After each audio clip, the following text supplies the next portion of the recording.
இப்போது நீங்கள் ஒரு 4 நூற்றாண்டு காலம் இந்த பேரவை சட்டப்பேரவை வரலாற்றில் சட்டமன்ற உறுப்பினராக ஒரு 4 முறை 1996ஆம் ஆண்டிலிருந்து அந்த பணியில் இருக்கிறீர்கள். இந்த முறை நீங்கள் சபாநாயகராக பொறுப்பேற்றது ஒரு சவாலான ஒரு காலகட்டம்.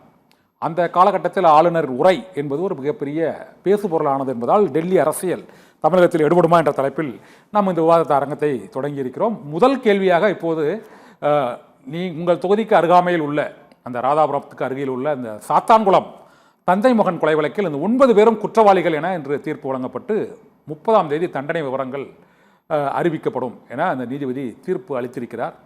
இது போன்ற அந்த காவல்துறையினரின் அந்த தாக்குதல்கள், அதனால் ஏற்படக்கூடிய மரணங்கள் இது தொடர்ந்து கொண்டே இருப்பது, அது போன்ற வழக்குகளில் இது உச்சபட்ச தண்டனையை நாடு முழுவதும் ஒரு அதிர்ச்சி, சோகம், துயரத்தை ஏற்படுத்திய அந்த வழக்கில் இந்த தீர்ப்பு வழங்கப்பட்டிருக்கிறது. இந்த தீர்ப்பை நீங்கள் முதல்ல எப்படி பார்க்குறீங்க சார்?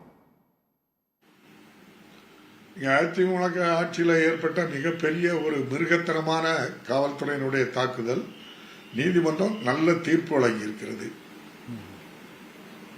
நீங்கள் இந்த சட்டமன்ற பணிகள் மற்றும் இந்த நிர்வாக நடைமுறைகளில் பல ஆண்டுகள் இந்த மக்கள் போராட்ட களங்களிலும் தொடர்பு உடையவர்கள். இதில் இந்த காவல்துறைகளோட இந்த அடக்குமுறை ஒவ்வொரு ஆட்சி காலத்திலுமே அந்த பகுதிகளில் போராட்டத்தில் ஈடுபடுபவர்கள் அல்லது விசாரணைக்கு அழைத்து செல்லப்படுபவர்கள், இந்த பிரச்சனைக்கு ஒரு தீர்வு ஏற்படுவதற்கு என்ன நடவடிக்கைகளை மேற்கொள்ளணும்? காவல்துறையினரின் மனநிலை மாறுவதற்கான என்ன நடவடிக்கைகளை மேற்கொள்ளணும்? ஏன்னா ஒரு நீண்ட நெடிய அனுபவம் நீங்கள் இந்த கடந்த அனுபவம் பெற்றவரான கேட்குறேன். இல்லை, அது எல்லா ஆட்சி காலத்திலும் இப்படிப்பட்ட சம்பவங்கள் நடைபெற்றிருக்கு.